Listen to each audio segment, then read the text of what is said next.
नमस्ते। आज हम बात कर रहे हैं बच्चों के स्वास्थ्य से जुड़ी एक ऐसे संकट के बारे में जो दुनिया भर में तेजी से फैल रहा है। और ये कोई छोटा मोटा ट्रेंड नहीं है, समझिए ये एक चेतावनी है, एक अलार्म है जिस पर हमें तुरंत ध्यान देना होगा। तो सीधा मुद्दे पर आते हैं। देखिए, इतिहास में ऐसा पहली बार हो रहा है कि दुनिया भर में स्कूल जाने वाले मोटे बच्चों की संख्या कम वजन वाले बच्चों से ज्यादा हो गई है। जी हाँ, आपने सही सुना। ये एक बहुत बड़ा टिपिंग पॉइंट है। ये दिखाता है कि बच्चों के पोषण का जो पूरा बैलेंस था ना, वो अब बिगड़ चुका है। और ये सिर्फ आंकड़े नहीं हैं। हम बात कर रहे हैं 18 करोड़ 80 लाख बच्चों और टीनेजर्स की, 18 करोड़ 80 लाख जिंदगियों की जो इससे प्रभावित हो रही हैं। जरा इस नंबर के बारे में सोचिए। ये हमें याद दिलाता है कि ये संकट कितना बड़ा और कितना पर्सनल है। तो आज की हमारी चर्चा में हम 4 जरूरी पहलुओं पर गौर करेंगे। सबसे पहले समझेंगे कि ये संकट असल में कितना बड़ा है। फिर हम इसके पीछे की वजहों को जानेंगे कि आखिर ऐसा हो क्यों रहा है। इसके बाद हम देखेंगे कि माता-पिता के तौर पर क्या किया जा सकता है। और आखिर में हम बात करेंगे इसके लंबे समय तक चलने वाले परिणामों की। चलिए शुरू करते हैं पहले हिस्से से। सबसे पहले ये समझने की कोशिश करते हैं कि ये संकट कितना बड़ा है और दुनिया के किन-किन हिस्सों में ये तेजी से फैल रहा है। अच्छा, एक दिलचस्प बात यह है कि ये प्रॉब्लम हर जगह एक जैसी नहीं है। मतलब कुछ जगहों पर हालात बहुत ज्यादा खराब है।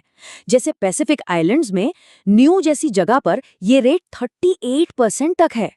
वहीं अमेरिका जैसे अमीर देशों में भी ये 21% है। और ये दोनों ही आंकड़े ग्लोबल एवरेज जो कि 9.4% है, उससे कहीं ज्यादा हैं। तो साफ है तो ये एक ग्लोबल समस्या, पर इसका असर हर जगह अलग-अलग है।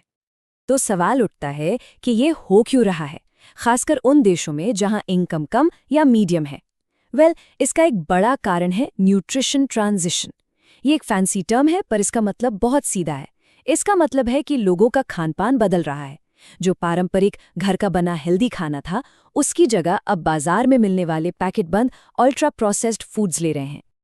चलिए अब थोड़ा और गहराई में जाते हैं और हमारे दूसरे हिस्से पर आते हैं। आखिर हमारे आसपास के माहौल में ऐसा क्या बदल गया है? कौन सी वजह हैं जो इस संकट को और बढ़ा रही हैं? तो इस पूरी कहानी में जो सबसे बड़ा विलन है, वो है अल्ट्रा प्रोसेस्ड फूड्स यानी यूपीएफ्स। अब ये यूपीएफ्स हैं क्या? अरे वही breakfast cereals, biscuits, chips, cold drinks और बाजार में मिलने वाले रेडीमेड खाने। इनमें चीनी, नमक और अनहेल्दी फैट्स सब कुछ ठूस-ठूस कर भरा होता है। और सच तो ये है कि आज यही चीजें हमारे खाने पीने के माहौल पर कब्जा कर चुकी हैं। और इन यूपीएफ्स को हम तक पहुंचाने में सबसे बड़ा हाथ है जबरदस्त मार्केटिंग का। जरा इस बात पर गौर कीजिए। 75% नौजवान, मतलब हर 4 में से 3, हर हफ्ते मीठे स्नैक्स और फास्ट फूड के एड्स देखते हैं। ये एड्स लगातार उनके दिमाग में इन अनहेल्दी चीजों को खाने की तलब पैदा करते रहते हैं। और एक और कड़वी सच्चाई भी है कि ये अनहेल्दी खाना अक्सर हेल्दी खाने से ज्यादा सस्ता और आसानी से मिल जाता है। मतलब कई जगहों पर ताजे फल या सब्जी खरीदने से ज्यादा आसान और सस्ता है कि एक चिप्स का पैकेट खरीद लो। और ऊपर से ये जो डिलीवरी ऐप्स आ गए हैं, उन्होंने तो इसे और भी आसान बना दिया है। ठीक है, तो हमने प्रॉब्लम को तो समझ लिया, पर अब सवाल ये है कि हम कर क्या सकते हैं? तो चलिए अब समाधान की बात करते हैं। ये हिस्सा उन एक्शन स्टेप्स के बारे में है जो पेरेंट्स और परिवार अपने बच्चों को बचाने के लिए उठा सकते हैं। देखिए, एक सीधा साधा 3 स्टेप का एक्शन प्लान है। पहला स्टेप, घर पर हेल्दी आदतों की मिसाल बने। दूसरा स्टेप, अपने स्कूल और आस पड़ोस में बदलाव के लिए आवाज उठाएं। और तीसरा और सबसे जरूरी स्टेप, इस पूरे प्रोसेस में बच्चों को भी अपने साथ शामिल करें। तो पहले स्टेप को थोड़ा और समझते हैं। कोशिश करनी है कि बच्चे रोज कम से कम 60 मिनट कोई फिजिकल एक्टिविटी करें, खेलें, कूदें, दौड़ें, भागें। और हाँ, स्क्रीन टाइम पर लगाम लगाना बहुत ज़रूरी है, क्योंकि ज़्यादा स्क्रीन टाइम का मतलब सिर्फ बैठे रहना नहीं है। इसका मतलब है जंक फूड के और ज़्यादा एड्स देखना। अब आते हैं हमारे आखिरी और शायद सबसे ज़रूरी हिस्से पर। हमें ये समझना होगा कि अगर हमने इस समस्या को ऐसे ही बढ़ने दिया तो इसके नतीजे कितने खतरनाक हो सकते हैं। और यहाँ दांव पर सिर्फ बच्चों का स्वास्थ्य नहीं है, बल्कि हमारे देश का, हमारी पूरी दुनिया का भविष्य है। देखिए, ये एक बहुत बड़ी गलतफहमी है कि बचपन का मोटापा बड़े होने पर अपने आप ठीक हो जाता है। ऐसा नहीं है। असल में ये बड़े होने पर आने वाली कई गंभीर बीमारियों की नींव रखता है। इसकी शुरुआत इंसुलिन रेजिस्टेंस जैसी दिक्कतों से होती है, जो आगे चलकर बड़ी मुसीबत बन जाती है।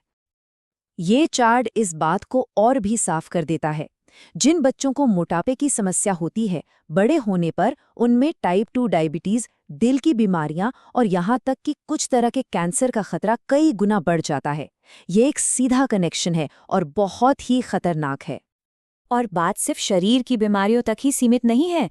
इसके और भी कई बुरे असर हैं जो दिखते नहीं, जैसे मेंटल हेल्थ पर असर, डिप्रेशन और कॉन्फिडेंस की कमी। समाज में बच्चों को चिढ़ाया जाता है, उनके साथ भेदभाव होता है। और आखिर में इसका आर्थिक बोझ भी बहुत ज्यादा है, जो परिवारों और पूरे हेल्थ केयर सिस्टम पर पड़ता है। और ये आर्थिक बोझ कितना बड़ा है, इसका अंदाजा आप इस आंकड़े से लगाइए। अनुमान है कि 2035 तक मोटापे की वजह से दुनिया की इकोनॉमी को हर साल $4 ट्रिलियन का नुकसान होगा। ये रकम इतनी बड़ी है कि सोचना भी मुश्किल है। ये दिखाता है कि ये सिर्फ एक हेल्थ क्राइसिस नहीं, बल्कि एक इकोनॉमिक क्राइसिस भी है। तो आखिर में ये एक सवाल हम सबको खुद से पूछना चाहिए कि हम अपनी आने वाली पीढ़ी को कैसा भविष्य दे रहे हैं। ये सिर्फ खाने पीने या वजन का सवाल नहीं है, ये हमारे बच्चों की खुशी, उनके आत्मविश्वास और उनके पूरे भविष्य का सवाल है। और इस खतरनाक ट्रेंड को पलटने के लिए जो भी करना है वो अभी करना होगा, यही करना होगा।